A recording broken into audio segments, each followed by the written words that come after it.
Welcome to Coding Grunt. We're going to talk about my week 2 update of Team Treehouse, so stay tuned.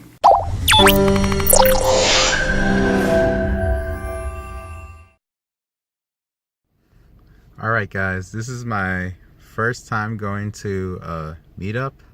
I am a little nervous. I don't know why I feel nervous, but I don't know what to expect. I feel like I'm going to be like the biggest noob there because I've only been coding for like a week and a little bit more than a week. So I am a little intimidated, but it said all levels welcome. So I really don't know what to expect and I'm really excited. As you guys can see here, I completed my CSS Basics. This is where I'm at the track. I have about 50-something hours left to finish it. So the total course was about 6 hours long. Most important thing I got from the CSS Basics was the boxing and how exactly boxing works.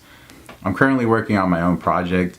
I got started before I started the CSS Basics. So what I was experiencing was how much spacing do I want within my content, or what exactly is a box method. And I was kind of learning as I was doing this CSS Basics.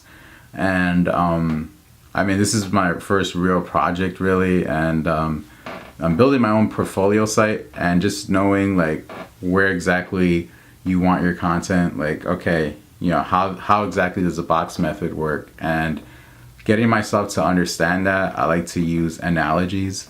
So for the boxing method, your content is going to be like your house, right?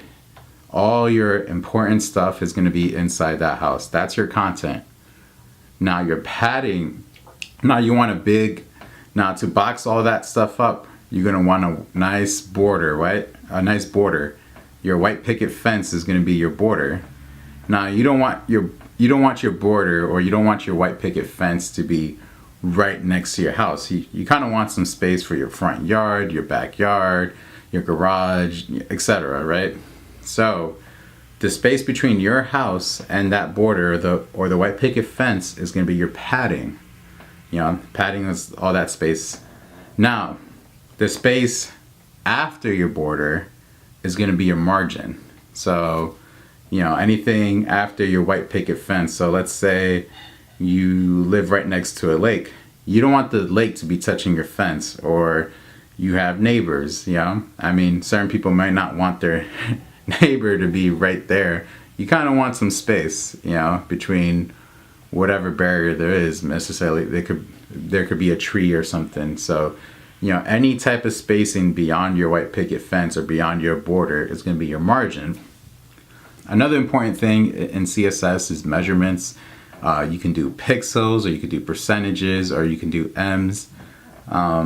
So with percentages, it's the content or whatever you're using is going to be measured with a certain percent.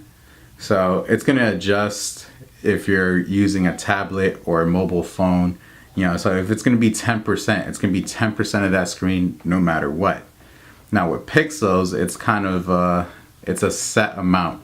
So if it's 100 pixels, it's going to be 100 pixels, no matter if you're using a tablet or mobile. It's going to be a set amount no matter what.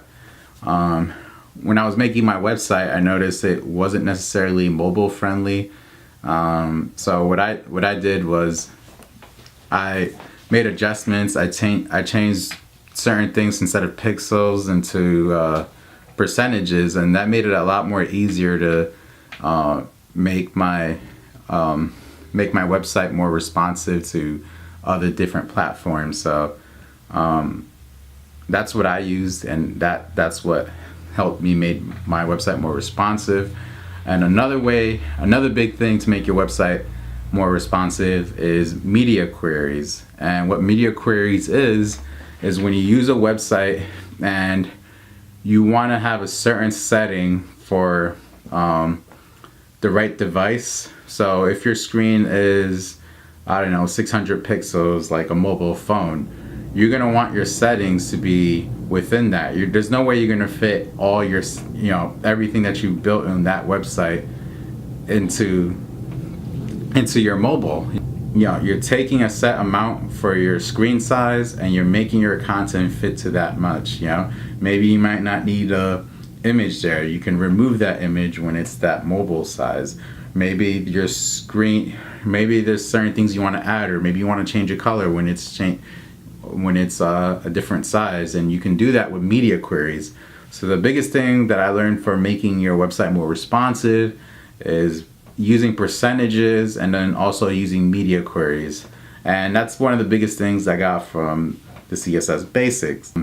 Now the next thing that I'm tackling on this week is going to be JavaScript.